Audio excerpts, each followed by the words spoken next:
चलिए जानते हैं दोस्तों, लक्ष्मण ने एक बार भरत को जान से मारने की कसम ले लेते हैं और उन्हें कौन रोक पाता है। भगवान राम भी नहीं रोक पाए लक्ष्मण जी को। फिर किसने रोका लक्ष्मण जी को कि भरत का वो वध न कर पाए। दोस्तों, भरत जी जब अयोध्या से अपनी चतुरंगिनी सेना लेकर और चित्रकूट की तरफ बढ़ते हैं भगवान राम से मिलने के लिए और राम को वापस लाने के लिए, उनके साथ गुरुदेव माता सहित सभी लोग थे और अयोध्या के सभी जन निवासी थे जो कि भरत जी के साथ भगवान राम को मनाने के लिए जा रहे थे। जब गंगा पार होकर भरत जी की सेना और चित्रकूट क्षेत्र में प्रवेश करती है तो लक्ष्मण जी को एक पेड़ में चढ़े हुए भरत जी को दिख जाते हैं। लक्ष्मण जी पेड़ से देखते हैं कि भरत सहित अयोध्या के सूर्यवंशियों की ध्वजा पताका लहराती हुई एक विशाल सेना आ रही है चित्रकूट धाम की ओर। तो लक्ष्मण जी वहाँ से तुरंत भगवान राम के पास आते हैं और राम से कहते हैं, भैया तैयार हो जाइए, युद्ध होने वाला है। राम भगवान कहते हैं, किससे युद्ध होने वाला है लक्ष्मण?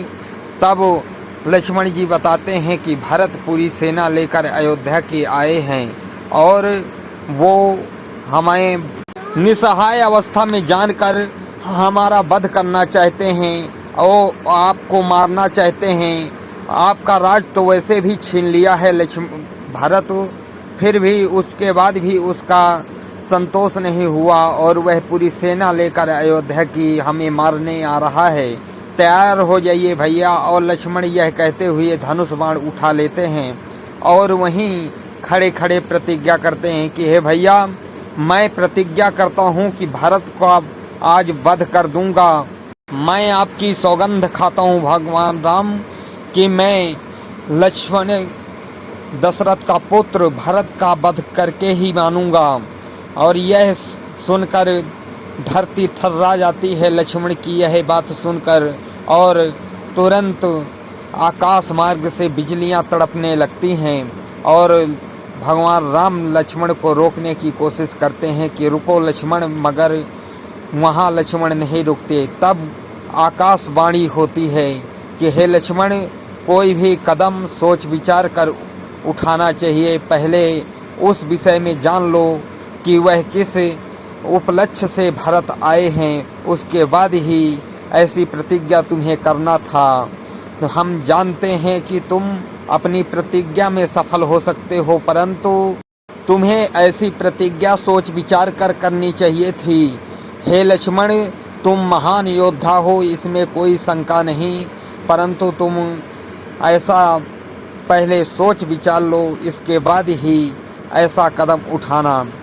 आकाशवाणी सुनकर लक्ष्मण जी के पैर थम जाते हैं और भगवान राम समझाते हैं कि सबके मन में कपट हो सकता है लक्ष्मण, परंतु भरत के मन में कपट नहीं हो सकता।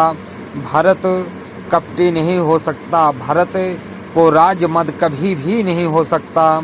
यह मैं सपने भी नहीं सोच सकता कि भरत को राजमद हुआ है और भरत राजमद में आकर हमें मारने आ रहा है। यह बात सुनकर लक्ष्मण जी भगवान राम को प्रणाम करते हैं। तभी उधर से भरत जी दौड़ते हुए वहां पहुंच जाते हैं और भैया भैया कहकर भगवान राम के चरणों में गिर जाते हैं। भरत के इस प्रेम को देखकर लक्ष्मण की भी आंखें थर्रा गई और वह मन ही मन सोचने लगे कि मैं यह क्या कर बैठा था। और जब भरत लक्ष्मण से मिलते हैं तो भरत से लक्ष्मण माफ़ी मांगते हैं और उनके चरणों में गिर जाते हैं कि हे भैया, मैंने तो अनर्थ करने की प्रतिज्ञा ले ली थी। मैं अधर्मी हूँ, मैं पापी हूँ, मेरा अपराध क्षमा करो भरत भैया।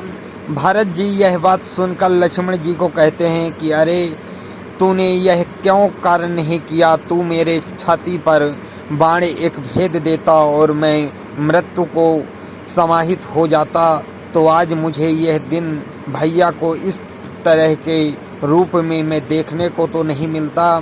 मैं भैया को इस प्रकार से देखता तो नहीं। हे लक्ष्मण, तूने क्यों अपने हाथ रोक लिए? लक्ष्मण भारी पछतावा करते हैं। तो मेरी यह वीडियो आप लोगों को कैसी लगी कमेंट बॉक्स में ज़रूर बताएं, और अगर अच्छी लगी हो तो वीडियो को लाइक करें और मेरे इस YouTube चैनल को सब्सक्राइब करें और बेल आइकन ज़रूर दबाएं, ताकि ऐसी ही वीडियो जब मैं आप लोगों के लिए भी YouTube में डालूं तो आप लोगों को नोटिफिकेशन मिले।